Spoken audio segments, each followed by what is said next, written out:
welcome to the 2023 Post-SONA discussions. After a successful State of the Nation address by President Marcos Jr., let us continue to dive deeper into his message as we tackle specific issues in our cluster panel discussions. Ang pag-aalaga ng kalikasan, ang pagbabago ng panahon o climate change at ang ating agarang pagresponde sa bawat sakuna. Ilan lamang ito sa ating mga tatalakayin. And joining us this afternoon are our Cabinet Secretaries and agency heads for the Environmental Protection and Disaster Management Cluster, while some will be joining us via Zoom as they are attending the ongoing NDRRMC meeting on Typhoon Egay. We have Secretary Maria Antonia Yulo Loizaga, Department of Environment and Natural Resources. Secretary Renato U. Solidum Jr., Department of Science and Technology. Secretary Gilberto Teodoro Jr., Department of National Defense. Assistant Secretary Maylene Capongcol, Department of Energy. Undersecretary Marlo Iringan, Department of Interior and Local Government. Secretary Roberto Borge, Climate Change Commission. Secretary Rex Gatchalian, Department of Social Welfare and Development. Okay, so speaking of emergencies and disasters, the Philippines is highly exposed to natural hazards such as typhoons, earthquakes, and volcanic activities. Since climate change exacerbates the impact of natural disasters, what are the efforts undertaken by the DOST to strengthen the country's disaster preparedness and resiliency, such as improving early warning or strengthening the capabilities of the Pag-asa and PhilVox? Thank you, Daphne. To explain the whole range of what the Department of Science and Technology is doing, which is focused on science for resilience, let me quote first a famous part of the book of The Art of War by Sun Tzu, because this would give us the context of why we are doing this. If you know the enemy and know yourself, you need not fear the result of 100 battles. If you know yourself but not the enemy, for every victory gained, you will also suffer a defeat. If you know neither the enemy nor yourself, you will succumb in every battle. So essentially what would this would mean is that we need to know the hazards that will be experienced in all places in the Philippines. When will this happen? And most importantly, how will this impact the people, the communities, the structures, the buildings, the businesses, the agriculture, the environment, and so on and so forth. And so one of the things that the Department of Science and Technology is doing is to conduct hazards and risk assessment by mapping the different hazards related to weather and climate and geological events like earthquakes, volcanoes, and tsunamis, together with the other hazards mapping organizations from the Department of Environment and Natural Resources, and put this in a platform where everyone can get the information at their fingertips. We have developed the GeoRisk Philippines Initiative, a multi-agency platform participated by many organizations, including PhilVox, Pag-asa, Mines and Geoscience Bureau, Office of Civil Defense, NAMRIA, and all the other agencies, where applications have been prepared so that you can get the information. For example, the Hazard Hunter PH will allow anyone that would use the application to know all the hazards that will visit a particular place in less than 30 seconds. If you are a planner, you can use the Geoanalytics PH, and it will provide you maps, charts, tables, and assessment for political units like barangay, town, city, or province. And if you want to have a nationally consistent database for exposure, things that will be affected by the disaster, we have the GeoMapper.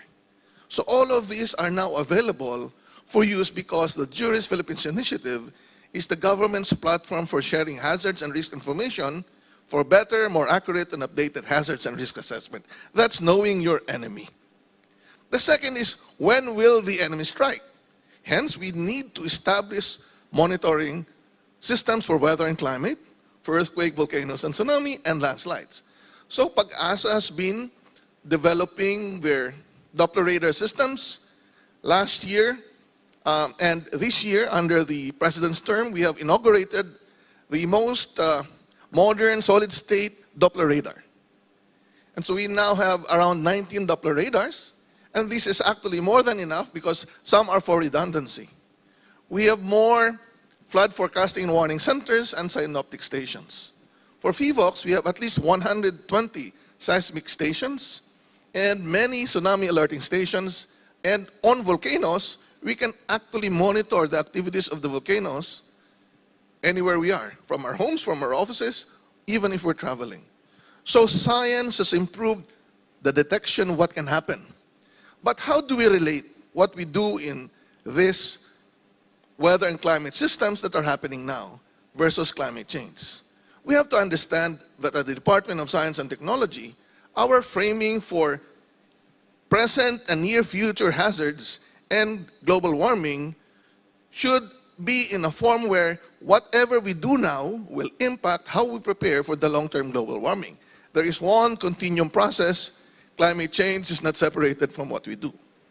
So knowing the enemy when it will strike, we would know through science. But next is to know yourself. What are your capabilities? Are the communities able to respond for small-scale events? Yes, definitely. But what our problems are the large-scale extreme events, like super typhoons, or the so-called big ones.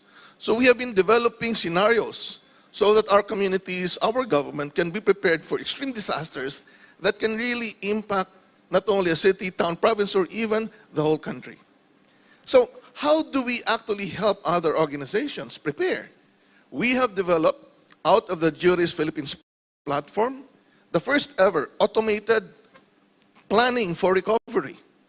The Plan Smart Ready to Rebuild, together with the Office of Civil Defense and the World Bank, where we developed an app where you just type the name of a city or town.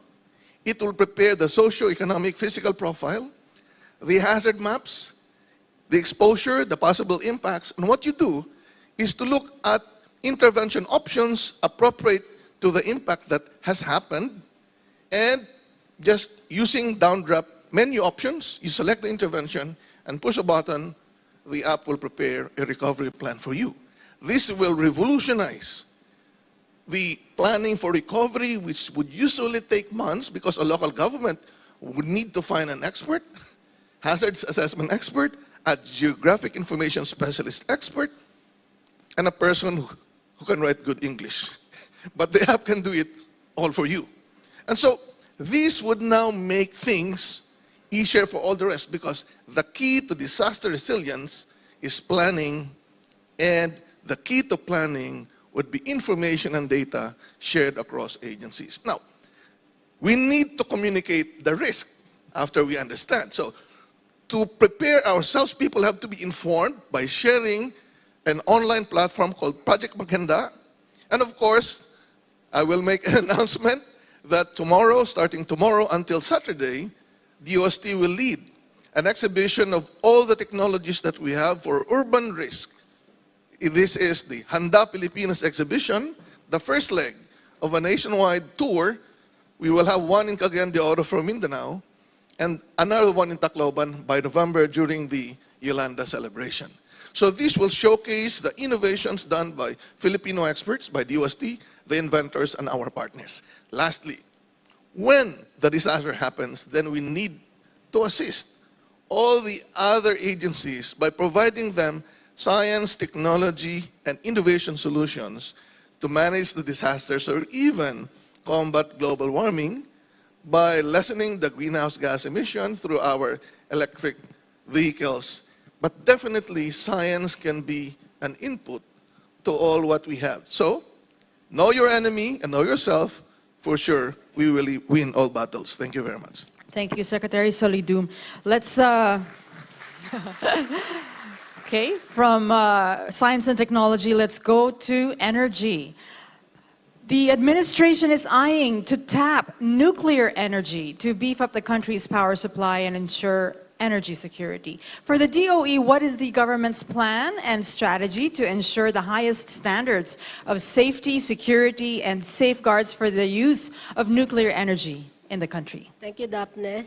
As part of the President, SONA statement in 2022, that for the government to adhere or to re-examine the development of nuclear power plants in the country, and of course to adopt the regulations of the International Atomic Energy Agencies, considering there was a Fukushima incident, so that we also look into the new technologies like the small-scale modular reactors for nuclear power.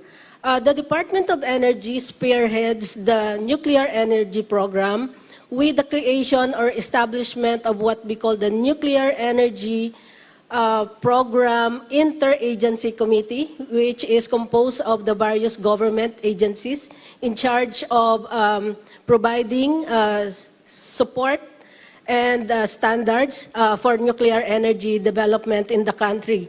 So then the NEPIAC, we call it NEPIAC, undertakes several studies by virtue of the subcommittees that were created to undertake solution or responses to the 19 infrastructure issues that was defined by IAEA in developing nuclear power or energy development in a country. As we speak right now, there is an ongoing stakeholders on nuclear energy training awareness program in Tagaytay City right now, and that is to provide more information to our stakeholders.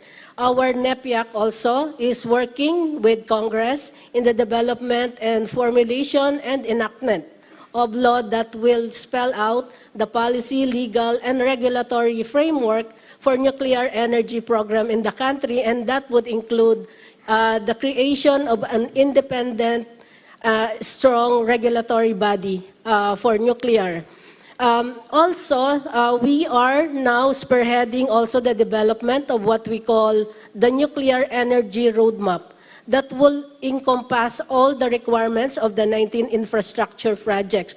Right now, we are in the phase 1 or milestone number 1 of the approach that was taken by the IAEA, which is informed or knowledgeable commitment towards energy development. So as far as renewable energy development is concerned, and vis-a-vis the nuclear, it complements because nuclear power is stable and base load, and the variable in terms of dispatch of energy can support the power. So this is also consistent with the government, particularly the DOE's thrust of energy security. So we need to provide supply of electricity to our consumers 24/7, 365 days in 1 year. So that is part of us. And rest assured that we're doing all the transparency as well as decision-making as far as the establishment of nuclear energy program in the country. Thank you. Thank you, Asek. So this is also in keeping with the President's vision to have a healthy energy mix in order to address the energy needs of the country. We'll go back to that conversation also. I'm sure we would like to talk about that with the Climate Change Commissioner here. Let's first move on to DILG. Para sa kaalaman ng lahat, ang DILG ay nakikibahagi rin sa kampanya sa pagtitipid ng tubig. Please tell us more about DILG's initiatives in water conservation and other campaigns in environmental protection. Thank you very much, Ma'am Daphne. Magandang hapon po sa ating lahat.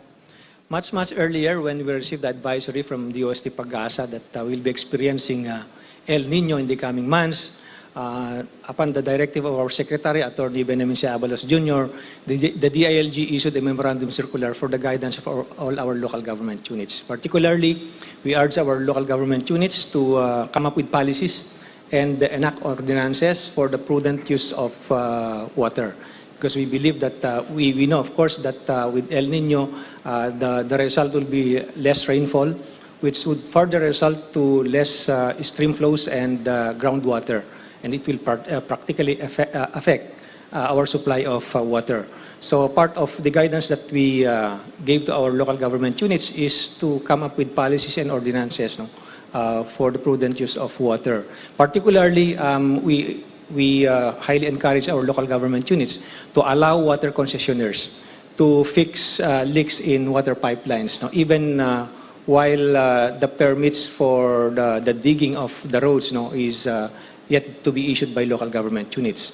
We also urge our LGUs to do intense advocacy to their constituents, particularly, as minor as fixing the leaks in our faucets. It could seem inconsequential, but if we lump all the households in the entire country, it would we would come up with a large volume of saved water. So as simple as that, these are things that our local government units have been doing for quite some time. Also, per the directive of the Secretary, the Bureau of Fire Protection will only draw water from water hydrants if necessary. So the BFP has that guidance from the Secretary.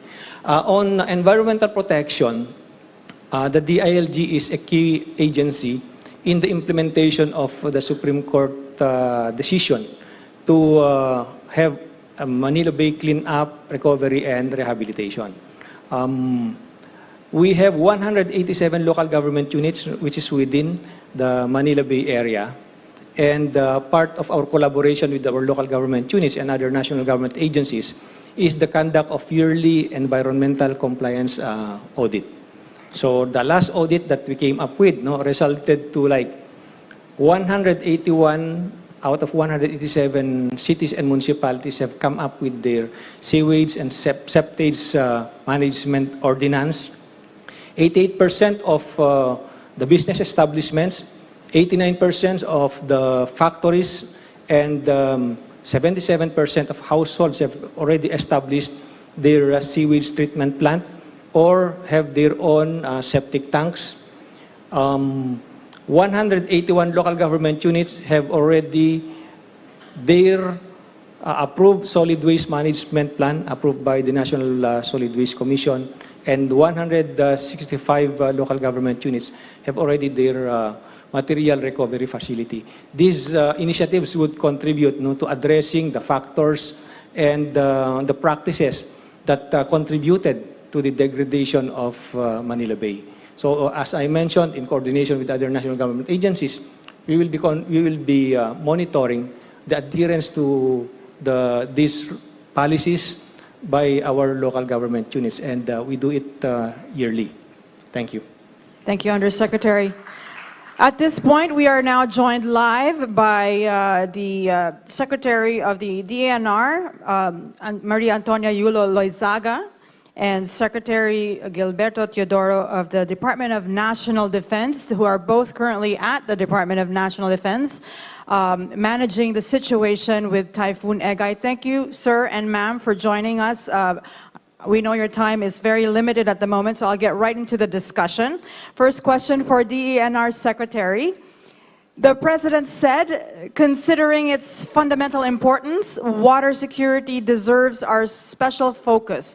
Our efforts must not be scattershot, but rather cohesive, centralized, and systematic. On July 4th, 2023, Pag-asa declared the start of the El Niño phenomenon. Daily water interruptions started to decrease water level dams around the country. What are the programs being implemented by the government, led by the Water Resources Management Office, or DENR, to ensure water supply? Thank you very much, Daphne, and good afternoon to everyone. As you know, the WRMO, or the Water Resources Management Office, was organized by executive order to actually coordinate the functions of all the water-related agencies, of which there were more than 20, as you know, in order for us to achieve what we call an integrated water resource management approach to our water security. That means equity, economic efficiency, and environmental sustainability are at the heart of the government's water security program. So in terms of our water security efforts, let me start with the immediate. the WRMO has issued 2 bulletins already. One first, basically to government offices, and the rest for the general public to warn on the impacts of El Nino. This means that conservation is at the top of our list. We do know that there are problems in infrastructure, as well as, of course, the problems of supply because of the decreased rainfall amount. So infrastructure, whether it's the major infrastructure of distribution or whether it's the pipes leading to your very home and your own usage, as Yusek Iringan has already mentioned, we'd like to plug the leaks wherever possible, and this is something that every household can do. We also need to collect and impound water, and so we're working with the DPWH to see whether we can have some of the flood control projects, in fact, be also water impounding projects, to see whether those can be stored for the coming months and years because of climate change and its impacts. Thirdly, we're looking for funding resources and, of course, for cooperation of the local governments. And here's where it gets very interesting for us. We would like, for example, and this is largely through the convergence of the different departments in this administration, led by the DPWH and, of course, NEDA. We have LUA and MWSS also participating, looking at our budgets and our programs to see how we can design multi-purpose infrastructure to actually serve the different needs of agriculture, of power, of water for domestic use, of industry. And so we're looking at this infrastructure that is multi-purpose in order to address the different dimensions of water security in the country. Thirdly, in terms of the longer term, funding is, of course, a question. So we're now working with the DOF to see how we might be able to incentivize PPPs for bulk water and other projects that could, in fact, deliver water where it is most needed. And lastly, we're looking at our development partners, such as the World Bank, for example, who are actually interested in looking at multi-purpose infrastructure funding for us to be able to address, especially those that are critically in danger because of climate change. So these are a whole range of projects, and we hope that, in fact, by August, we'll be able to release our Integrated Water Resources Management Plan. The consultations have already been completed, and therefore that new plan will be released for everyone to examine. Thanks, Daphne. Thank you, Secretary Tony. Let's move on to Secretary Teodoro. Sir, in the Philippines, climate emergencies, natural disasters are not a matter of if. It's a matter of when. And currently we have one right now, and I hope it's not so bad. But seeing as the Philippines is highly exposed to natural hazards, what is the DND doing to strengthen the country's disaster preparedness and resiliency? Go ahead, sir. Well, great strides have been made by our partner agencies with the primary responsibility for preparedness and resiliency, namely, of course, the DILG, because the first responders are the local government units. In case of predictive capabilities for natural calamities, a lot has been done by the DOST through FIVOX and PAGASA, and the DPWH in terms of mitigating and resiliency too, and the DENR. Now, on our part, what we want to be is the bridge between concerted national government assistance and efforts in all these aspects and the local government units. That is what the Office of Civil Defense is all about. So it's a matter of marshalling and coordinating all efforts. And I forgot to mention our very energetic DSWD partner, Secretary Rex Gatchalian, who also has a great deal to do on preparedness and response and rehabilitation too. So what the OCD is doing is to increase its coordinative functions to get us reliable and timely information and analyze this in as much a real-time situation or scenario as possible for concerted efforts of the national government in case a local government unit cannot cope with a natural or a man-made disaster. That being the case too, we continue also to partner with international humanitarian agencies and response agencies to advocate with the rest of the national government in best practices in disaster risk reduction.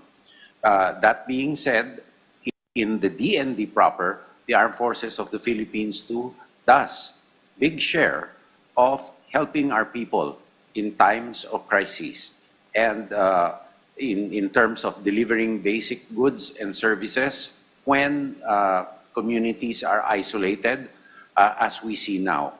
We also want to report that last Sunday, under EO 24, the National Task Force on Crisis Management for Response was convened by the Executive Secretary, and we held our first joint NDRR-MC and Task Force meeting today to study the effects and to coordinate the efforts on Typhoon Egay and the southwest monsoon that it brings, and another tropical disturbance which is forming in the area of southeastern Philippines.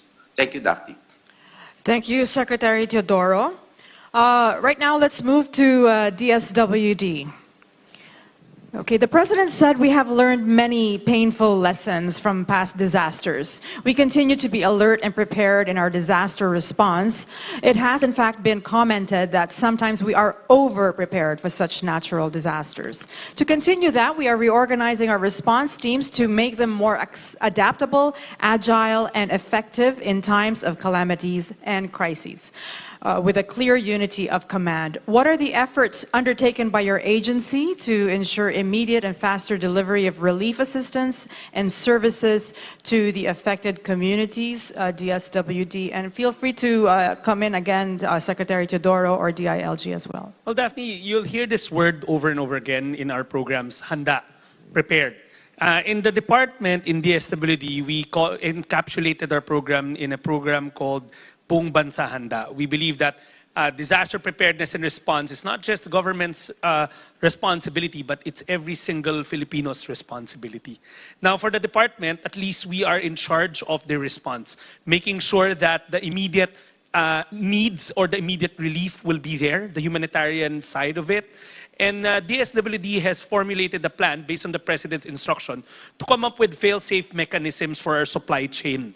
The goal there is to be omnipresent, so to speak, making our people, most especially the victims, feel that government is there, in fact, ahead, during, and right after a storm or a natural calamity. So in the Buong Bansa program, Buong Bansa Handa program, we created 2 supply chains. The first supply chain is a government supply chain. It's government-driven, wherein we tap into the warehouse facilities of local government units, provincial governments, other agencies like D&D led by Secretary Teodoro, who lent us a couple of warehouses. So we started pre-positioning goods as, to all our regional offices and as far as we can in the provincial offices. As we speak right now, for instance, we have around 1.3 million family food packs spread across the entire country, read on the ground, so that when typhoons like Egay hit, it's not like we're marshalling things always out of Metro Manila or the urban centers, but the goods are already there. That's part of being omnipresent. But we also know that if we just use government resources, it won't be enough. That's why in Buong Bansa Handa, we procured the services through framework agreements or supply agreements of the private sector. People or companies who are in the food distribution business, grocers. We know that their expertise or their infrastructure is more superior.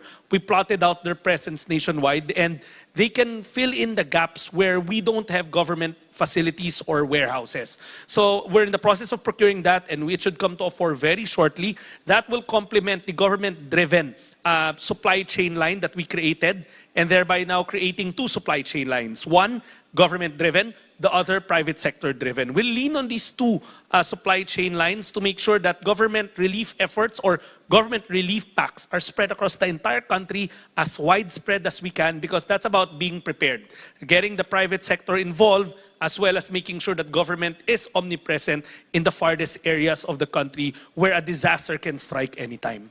Okay. Secretary Teodoro, would you like to add to that?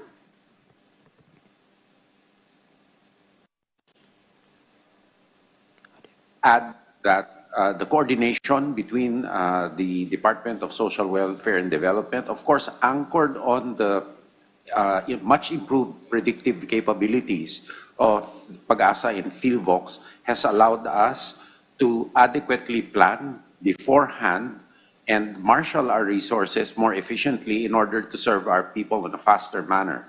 And it is a testament to the close coordination between cabinet members that we are able to function this efficiently. And we hope to institutionalize these practices so that the continuing delivery of services for our countrymen in need, when they need it, comes at a quicker pace because of pre-planning and pre-positioning without wastage, of course. Okay, thank you, sir. Now let's move on to the Climate Change Commission. Of course, all of this whole-of-nation approach is needed to fully respond to the impact of climate change. For the CCC, what are the country's policies on addressing climate change, such as the National Climate Change Action Plan? What is the status of the local action plans of the LGUs? And despite being one of the lowest contributors to carbon emissions, the Philippines remains committed to the 2015 Paris Agreement. For the CCC, what are the policy measures to accelerate decarbonization efforts, and any updates on the country's implementation of the nationally determined contribution? Thank you. Go ahead. Thank you very much, Daphne, for that question. First and foremost, I'd like to say that the Climate Change Commission is very much encouraged by the presence of the different agencies here. It goes to show that it is indeed a whole-of-government approach in order to address not just the issue of climate change, but other issues of governance. But we'd like to say that the climate change is the governance challenge of our generation. And if we can stretch it a little bit further, instead of simply a whole-of-society or a whole-of-nation approach, we would say that it's a whole-of-world approach, because the problem of climate change is global, it's historic, and it's also systemic. And I think it puts a very good context to the work that we do if we also understand not just the responsibilities of the Philippines as a party to the UNFCCC, but also the responsibilities and commitments of the developed countries or industrialized countries that have been historically responsible for climate change. Now, that being said, there are several policy frameworks already that have been implemented and put in place, including the National Framework for NFSS. We also have the National Climate Change Action Plan, of course, and we have our nationally determined contributions that sets an ambitious goal of reducing our greenhouse gas emissions by 75%.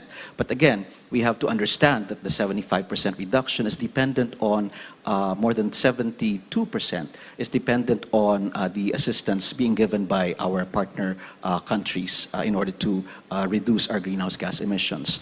With that being said, it's also important that we understand that we have our nationally NDC implementation plan that's currently being undertaken by the CCC. And it's important to note that what we have under President Marcos is truly a whole-of-government, whole-society approach that is based on nature-based solutions. And with guidance from SENR, we're able to work right now also on the National Adaptation Plan, which its main objective is to make sure that we have a framework and a plan for the country, for our LGUs and our agencies to truly help where it matters. It's important to note also that under this administration, we have been making good headways in our greenhouse gas inventory. And we're working on completing we've already done the 2010, but right now we're completing 2015 and 2020. Why is this important? It's important because the different sectors in the Philippines need to understand the trajectory of our industries, and we need to accordingly plan for that. And I think it's going to be a major accomplishment of the Marcos administration once we get up to date on our 2015 and 2020 greenhouse gas inventory. But that said, there are a couple of questions there. We'd like to focus on the communities and LGUs, and we've been working very closely with the Department of Interior and Local Government on the Local Climate Change Action Plan. Right now, what we have is 85% compliance with the LCCAP. But is that enough? No. What we want is 100% compliance with the Local Climate Change Action Plan. And when we speak about this, it was explicit explicitly said by Secretary Yulo Loizaga that it's important, as she is the representative of the President to the Climate Change Commission, it's important to study not only the quantity but also the quality of the local climate change action plans. Why? Because it's in the grassroots that climate change is truly felt.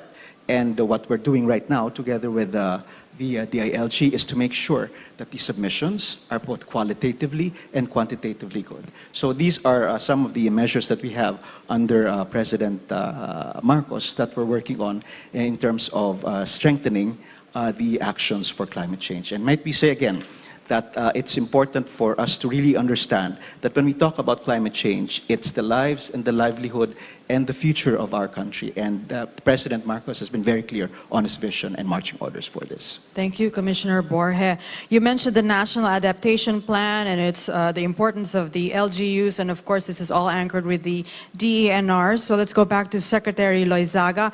What are the DENR's efforts to promote collaboration among the national and local government, private sector, and public to strengthen solid waste management and address plastic pollution, and I suppose as well climate resiliency?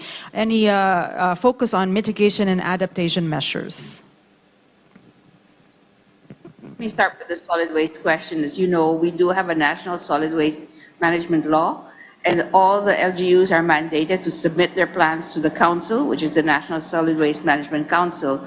All of these plans have to carry their own estimates moving forward for 10 years in terms of the way their waste will be generated, the kind of waste, the budgets they expect to actually earmark, and of course what it is that they will actually do with that waste. Right now, most of the LGUs are using their sanitary landfill facilities. They locate these within their own properties, their political administrative boundaries, but we know there are challenges. There are challenges in segregation.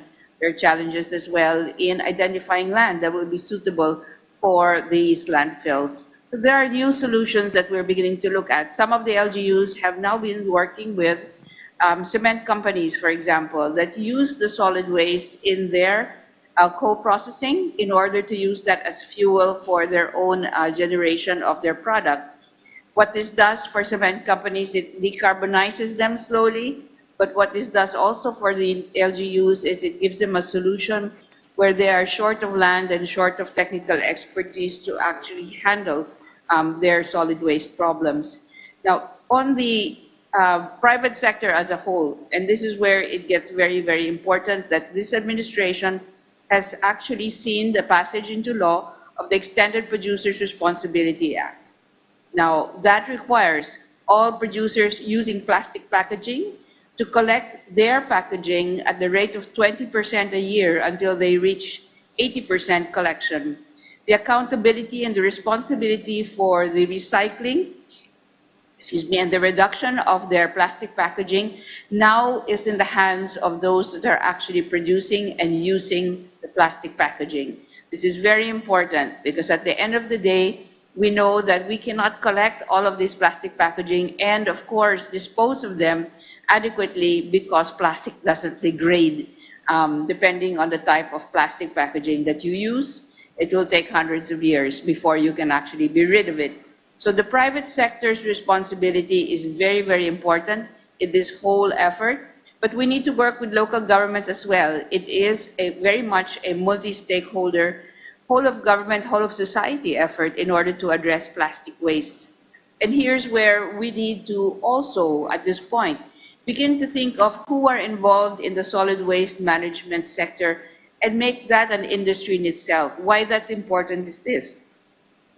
There is a whole group of informal sector participants in the solid waste management activities of our country. These individuals, these families, many of them lived for generations beside the large landfills that we know. They need to be given a fair wage. They need to be valued for their contribution to the solid waste management effort of this country.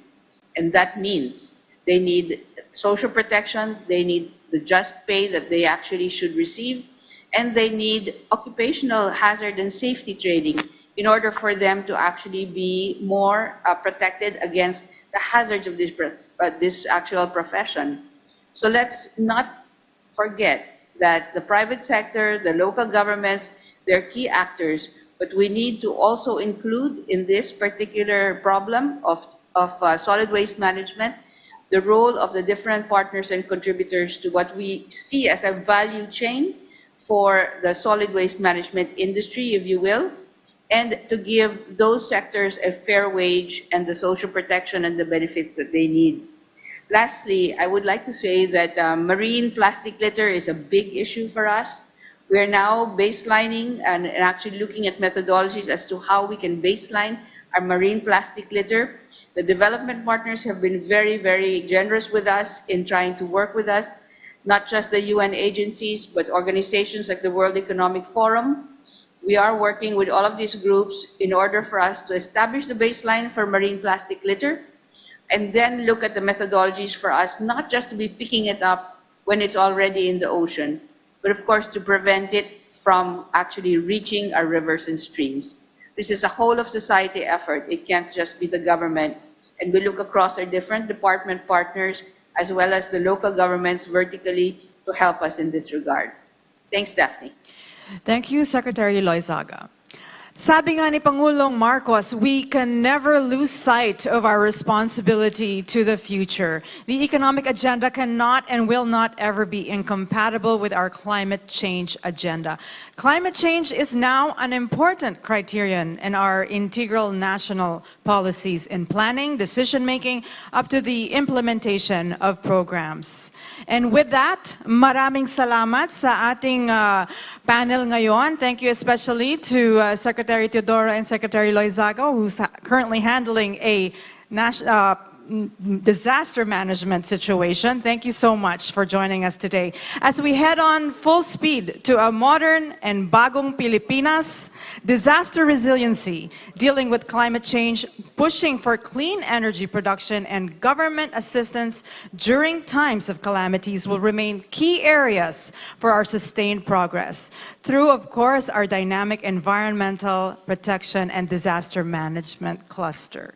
Join us again later at 4 p.m. for the last session. We will tackle the administration's report card on good governance, peace, and security. This has been Daphne Osenia Paez. Thank you for joining us in the 2023 Post-SONA discussions.